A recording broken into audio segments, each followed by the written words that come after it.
Em nome do Pai, do Filho e do Espírito Santo. Amém. Graças e louvores se deem a todo momento ao Santíssimo e Diviníssimo Sacramento. Meu dileto e amado irmão e irmã que reza comigo nesse dia de adoração, quinta-feira, meu estimado sacerdote, Padre querido e amado aqui da nossa Diocese de Formosa, e você, sacerdote de tantos lugares, amigos e irmãos que rezam comigo. Muitos dos senhores nós nunca nos encontramos fisicamente, mas no altar de Deus e no programa Oração da Manhã, toda quinta-feira é inegável. Encontro com os sacerdotes aqui no nosso programa. Hoje o nosso coração se volta para Jesus presente na Santíssima Eucaristia e para o dom precioso do sacerdócio ministerial. E hoje celebramos Santa Mônica, uma mãe que rezou, sofreu, esperou e perseverou pela santificação de seu filho Agostinho. Por isso, quero rezar e te convido também a fazê-lo de maneira muito especial pelas famílias dos nossos padres. Seus pais, mães, irmãos, sobrinhos e todos aqueles, os avós, muitas vezes silenciosos, que participam também da beleza e do sacrifício de uma vocação sacerdotal. O meu abraço carinhoso a cada pai, a cada mãe dos nossos sacerdotes. Um abraço carinhoso às mães espirituais, espalhadas por esta terra, que rezam pelos padres. E a minha oração em sufrágio à sua mãe, meu querido padre, ao seu pai já falecido. Santo Afonso Maria de Ligório reconhecia profundamente a grandeza e as exigências da vocação sacerdotal. Em seus escritos destinados ao clero, ele insiste que o sacerdote deve reconhecer que sua vida já não pertence somente a si mesmo. Ele é chamado a entregar-se a Cristo e às almas. Essa entrega, porém, não destrói os vínculos legítimos da caridade. Ao contrário, a graça aperfeiçoa o amor. Quem pertence mais profundamente a Deus deve aprender também a amar de maneira mais ordenada, generosa e santa aqueles que a providência colocou em sua vida.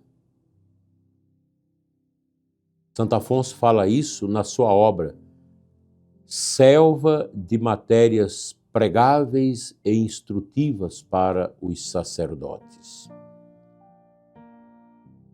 O sacerdote não se pertence. Eu vi há poucos dias um vídeo em que um sacerdote celebrou a missa no dia dos maçons, exaltando a maçonaria e se colocando como um homem sem medo. Estou rezando por aquele padre. Não sei nem de onde é. Coitado, ele não entendeu o que é o ministério. Ele acha bonito afrontar a igreja, afrontar o seu bispo, afrontar os católicos, afrontar as orientações da igreja. A gente não tem nada contra a pessoa do maçom. Eu não tenho nada contra a pessoa do maçom. Mas quanto à maçonaria, a igreja tem observações graves quanto a essa instituição. Então, eu não posso ir contra a minha mãe igreja. Os meus parentes, amigos, maçons que vêm conversar comigo, eu digo, é muito fácil. Entre a igreja e a maçonaria, você faz a escolha, né? Se você escolhe o outro lado, você não vai poder comungar, você não está em comunhão com a igreja, né? Agora, o sacerdote se arvorar a defender isso, não tenho nada contra as amizades do padre com as pessoas que também estão na maçonaria, parentes, todos nós temos. A gente não precisa brigar com as pessoas. A gente deve esclarecê-las.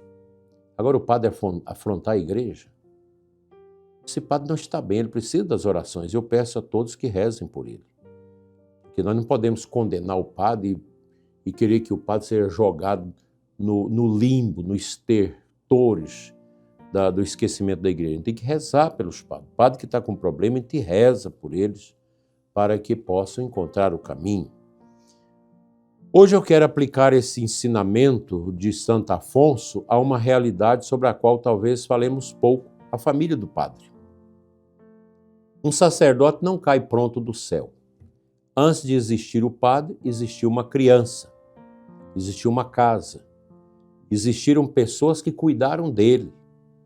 Na maioria dos casos, existiram uma mãe, um pai, que o ensinaram a falar, a rezar, a dar os primeiros passos da vida. Existiram irmãos, avós, tios, toda uma família, toda uma história familiar. E quantas vocações começaram silenciosamente dentro de casa. Uma mãe ensinando o filho a fazer o sinal da cruz, um pai levando a família à missa, um avô ensinando o terço, uma criança tornando-se coroinha, como foi meu caso. Depois surge uma pergunta no coração: será que Deus está me chamando? E quando esse jovem entra no seminário, de certo modo, a família também começa uma caminhada com ele. Porque um filho no seminário, ele acaba interferindo e mudando o ritmo da sua família. A mãe precisa aprender a oferecer, o pai precisa compreender que aquele filho continuará uma família diferente. Ele vai construir uma família diferente daquela família de sangue. Os irmãos percebem que aquele irmão pertence também a uma comunidade muito maior do que a família limitada. E chega o dia da ordenação. Que momento para uma família. Gente, eu me emociono muito nas ordenações que assisto, naquelas que eu celebro, quando eu vejo o padre descer com suas mãos sacerdotais ungidas com óleo, amarrada com aquela faixa bonita que alguém preparou, chega até a mamãe e o papai que desata suas mãos. Às vezes não tem o pai, não tem a mãe, tem um avô, tem uma avó, tem outra pessoa que desata e aquele padre dá a primeira bênção sacerdotal à sua mãe, ao seu pai, aqueles que desataram as suas mãos. E aquela faixa vai com a mãe. É a mãe que leva a faixa. Ela não pertence mais ao padre. E aquela faixa que é o símbolo profundo do sacerdócio, a mamãe do sacerdote vai tê-la sobre as mãos no caixão, no dia do seu sepultamento. Isso é belo. Eu vejo isso aqui com muita propriedade aqui na nossa diocese de Formosa, quando morrem as mães dos nossos padres, eu sempre faço questão de fazer a celebração, então tem esse costume. Eu até guardei as fotos da mamãe do padre Hélio Cordeiro, com a faixa da ordenação desse grande sacerdote que nós temos, que é pároco lá em Santana de Posse. Eu vi no caixão aquela faixa, até tirei uma foto que eu tenho guardada com muito carinho, para mostrar para as pessoas a beleza de uma mãe do sacerdote. É um momento ímpar. Aquela mãe vê as mãos do filho serem ungidas para celebrar a missa. O pai vê o filho colocar-se a serviço do povo de Deus. E a partir daquele momento começa uma espécie muito bonita de paternidade e maternidade espiritual. Eu vejo aqui na diocese os padres têm um carinho com a mãe do irmão padre, com o pai, né? E eu também, na medida do possível, procuro sempre estar com os pais dos sacerdotes. Não é fácil, que são muitos, diocese muito grande, mas é bonito a mãe do sacerdote, o pai do padre, né? Como é bom. Os pais continuam sendo pais, mas agora podem tornar-se também grandes intercessores pelo ministério daquele filho. O meu pai chegou a tomar a bênção de mim. Eu tomava sua bênção, papai. Deus te abençoe, meu filho, me dê a sua bênção. O meu tio Benedito Guimarães, que é um tio pai que a gente tem na família, que é o único tio agora da nossa família paterna vivo, que mora em Campinorte, lá com a minha tia Maria, que é um homem santo. Sempre quando eu tomo a bênção do meu tio, que eu amo muito, Ele falou: meu filho, me dá sua bênção. Minha tia Dora também, que faleceu, tinha esse costume. É bonito, né? O pai, a mãe toma a bênção do próprio filho, que pede a bênção da mamãe e do papai e também eles recebem a bênção do filho, porque ele é um padre, ele é um ancião, tem as mãos para abençoar. É tão triste quando um padre não aceita que as pessoas lhe tomem a bênção. Isso é um desprestígio a Cristo. O sacerdote tem o poder de abençoar e as pessoas devem pedir a bênção ao padre. No Brasil tinha acabado isso. Quem restaurou isso para nós foi o padre Jonas com a Canção Nova. Hoje o povo toma a bênção do padre. É interessante, o governador me toma a bênção. Os deputados federais, senadores, quando encontram comigo, me tomam a bênção. Não é eu que presto, mas é o meu ministério que representa Cristo para eles, né? Quantas mães de sacerdotes rezam diariamente por eles? Quantos pais acompanham silenciosamente a missão dos filhos? E a família, às quais Deus concedeu a graça extraordinária de oferecer mais de um filho ao sacerdócio ou à vida consagrada. Eu tenho amigos padres que são 4 irmãos padres, é uma beleza. Não significa que todos os filhos devem ser padres ou religiosos. Significa que os pais deveriam ter liberdade para dizer: meu filho, descubra aquilo que Deus quer de você. Não é ficar aperreando o filho para não entrar no seminário. Todo ano é a mesma cantiga. Eu e o padre Romilson estamos escutando aí os meninos que vão entrar no seminário no ano que vem. É porque minha mãe é contra, meu pai é contra. Que bobagem, deveria incentivar os filhos. Deveria ajudar, né? Se for chamado ao matrimônio, constitua uma família santa. Se Deus o chamar ao sacerdócio, não tenha medo. Se chamar à vida consagrada, responda. A pergunta fundamental não deveria ser apenas: que profissão meu filho terá?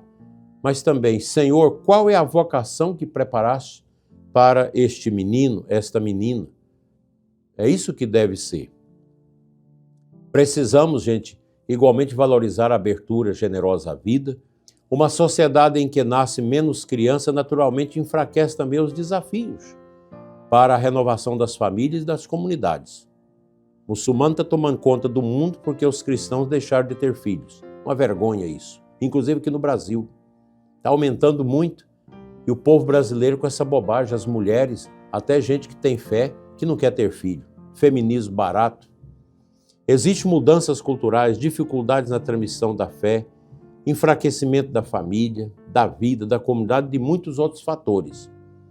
Por isso, mais do que procurar culpados, precisamos reconstruir famílias onde Deus possa ser escutado, onde se reza, onde se fala bem do sacerdote, onde a presença de um padre seja recebida com alegria, onde uma possível vocação não seja travada como uma tragédia, mas discernida como uma graça. Existe também o outro lado. O padre não deixa de ter família porque foi ordenado. Sua missão pode levá-lo muito longe, para muito longe.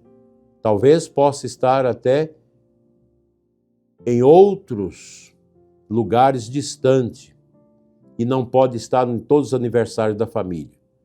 Talvez percam até encontros familiares. Talvez esteja celebrando quando a sua família está reunida. Isso faz parte da sua entrega. Mas o ministério não deve transformar o sacerdote numa pessoa indiferente aos seus. Por isso, meu querido padre, telefone para sua mãe, para o seu pai, pergunta pelo pai, pergunta pela mãe, acompanhar um irmão de sangue em dificuldade, recordar os sobrinhos sempre, visitar quando possível, cuidar dos pais quando envelhecem, dentro das possibilidades concretas da sua missão. Tudo isso também é caridade. O padre, porque é padre, não pode deixar de amar a sua família e de ter laços contínuos com a sua família, não obstante o tamanho extraordinário da sua missão. Parabéns aos pais, aos familiares dos nossos padres aqui de Formosa e de todo o Brasil e de todo o mundo. E que Deus abençoe cada vez mais os nossos padres e que as mães continuem tendo esse perfil de Santa Mônica, rezar pela conversão dos seus filhos e pela vocação deles. Amém.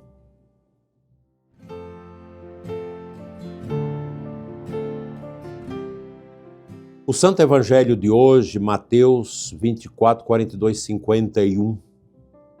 Jesus começa uma palavra muito clara.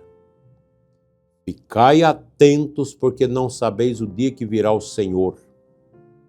Depois fala do servo fiel e prudente, colocado pelo Senhor para cuidar daqueles que lhe foram confiados.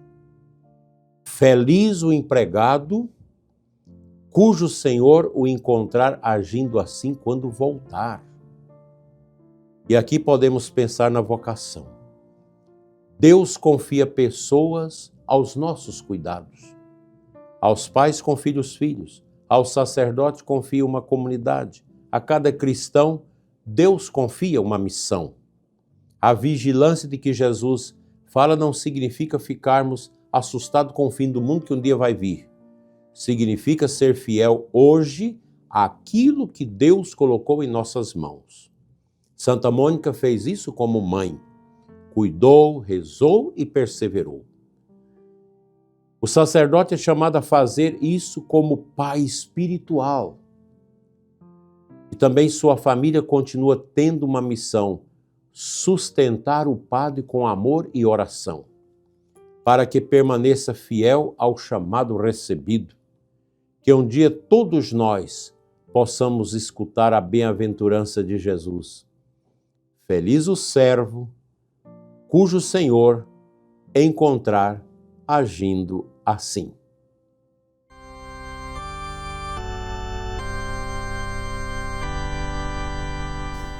Rezemos pelas vocações. Senhor da messe, pastor do rebanho, fazei de nossas famílias terrenos fecundos para as vocações. Dai aos pais generosidade para acolher vossos planos sobre seus filhos e aos jovens coragem para perguntar: Senhor, que queres de mim? Abençoai nossos sacerdotes seminaristas, despertai novas e santas vocações e concedei-nos famílias abertas à vida, à fé e ao serviço do vosso reino. Santa Mônica, rogai pelas famílias e pelos sacerdotes. Maria, Mãe das vocações e dos sacerdotes, rogai por nós. Santo Afonso, rogai por nós, assim seja. O Senhor esteja convosco, Ele está no meio de nós. Abençoe-vos Deus Todo-Poderoso, Pai, Filho e Espírito Santo. Amém. Tenham todos um abençoado dia de adoração. Rezem pelos nossos padres.